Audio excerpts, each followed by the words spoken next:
একটি ব্যাংকের পরিচালনা পর্ষদের সভায় হঠাৎ ঢুকে পড়ে কিছু অপরিচিত লোক।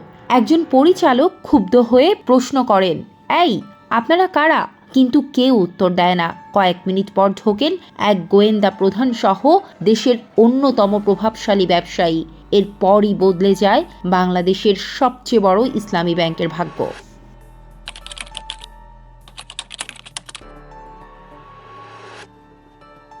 সাধারণত ইসলামী ব্যাংকের পর্ষদ সভা হতো মতিঝিলের প্রধান কার্যালয়ে, কিন্তু সেদিন সভা ডাকা হয় হোটেল রেডিসনে।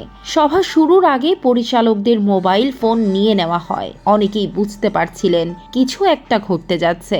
এরপর সভাকক্ষে প্রবেশ করেন তৎকালীন ডিজিএফআই প্রধান মোহাম্মদ আকবর হোসেন, আর তার পাশে ছিলেন এস আলম গ্রুপের চেয়ারম্যান সাইফুল আলম মাসুদ। কিছুক্ষণের মধ্যেই ঘোষণা আসে, chairman Mostafa Anwar, vice chairman Azizul Haque এবং ব্যবস্থাপনা পরিচালক আব্দুল মান্নান পদত্যাগ করেছেন। সভায় উপস্থিত কয়েকজনের ভাষ্য অনুযায়ী সেই মুহূর্তে মোস্তফা আনোয়ারের চোখে পানি ছলছল ছিল। এর আগেই বিভিন্ন প্রতিষ্ঠানের নামে ইসলামী ব্যাংকের শেয়ার কেনা শুরু করেছিল S Alam group. Grand business, আরমাদা spinning, ABC ventures, platinum endeavours এমন একাধিক প্রতিষ্ঠানের নামে ধীরে ধীরে শেয়ার সংগ্রহ করা হয়। 2017 সালের সেই বৈঠকে আরাস্তু খানকে চেয়ারম্যান এবং আব্দুল হামিদ মিয়াকে নতুন এমডি ঘোষণা করা হয়। অভিযোগ রয়েছে, পুরো প্রক্রিয়াটি হয়েছিল গোয়েন্দা সংস্থার তদারকিতে।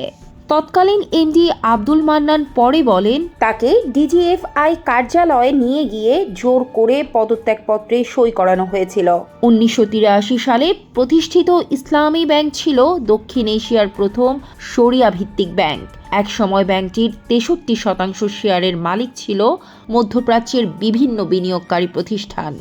ব্যাংকটির সঙ্গে জামায়াতে ইসলামের ঘনিষ্ঠতার অভিযোগ বহুদিনের। 2013 সালের শাহবাগ আন্দোলনের সময় অভিযোগ ওঠে, ইসলামী ব্যাংক জামায়াতকে অর্থায়ন করছে।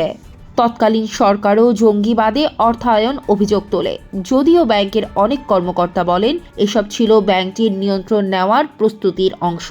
ইসলামী ব্যাংকের নিয়ন্ত্রণ নেওয়ার পর শুরু হয় বড় পরিবর্তন। চট্টগ্রামের খাতুনগঞ্জ শাখা থেকে এস আলম ঘনিষ্ঠ কর্মকর্তাদের দ্রুত পদোন্নতি দেওয়া হয়। অনেকে কয়েক বছরের মধ্যে সহকারী ভাইস প্রেসিডেন্ট থেকে ডিএমডি হয়ে যান। অভিযোগ রয়েছে, ব্যাংক থেকে নামে বেনামে হাজার হাজার কোটি টাকা ঋণ নেওয়া হয়। বাংলাদেশ ব্যাংকের তথ্য অনুযায়ী এস আলম গ্রুপের প্রত্যক্ষ ও পরোক্ষ ঋণের পরিমাণ প্রায় 2,25,000 কোটি টাকা। শুধু ইসলামী ব্যাংক নয়, এস আলমের নিয়ন্ত্রণে চলে যায় আরও 6টি ব্যাংক এবং একটি আর্থিক প্রতিষ্ঠান। 2016 সালে ইসলামী ব্যাংকের মুনাফা ছিল প্রায় 447 কোটি টাকা। 2025 সালে তা নেমে আসে মাত্র 137 কোটিতে। খেলাপি ঋণের হার বেড়ে দাঁড়ায় 49%, যেখানে 92,000 কোটি টাকার বেশি ঋণ হয়ে যায় খেলাপি। বিদেশি বিনিয়োগকারীদের শেয়ার কমে যায় 63% থেকে 18%-এর নিচে। বিশ্লেষকরা বলছেন, ব্যাংক খাতের এই অস্থিরতা দেশের রিজার্ভ, ডলারের দাম এবং সাধারণ মানুষের জীবনযাত্রার ব্যয়ের উপর প্রভাব ফেলেছে। 2024 সালের রাজনৈতিক পথ পরিবর্তনের পর এস আলম পরিবার বিদেশে চলে যায়। বাংলাদেশ ব্যাংক তাদের সংশ্লিষ্ট শেয়ার জব্দ করে, কিন্তু বিতর্ক থামেনি। নতুন ব্যাংক রেজুলেশন আইন সংশোধনের পর প্রশ্ন উঠেছে, পুরনো মালিকরা কি আবার ফিরে আসবেন?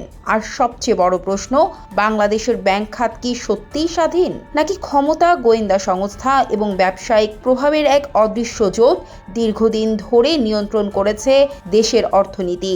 আতঙ্কের জায়গাটা এখানেই। একটি ব্যাংক দখল মানে কি শুধু মালিকানা বদল, নাকি এর সঙ্গে বদলে যায় কোটি মানুষের সঞ্চয়, দেশের অর্থনীতি এবং ভবিষ্যতের নিরাপত্তা?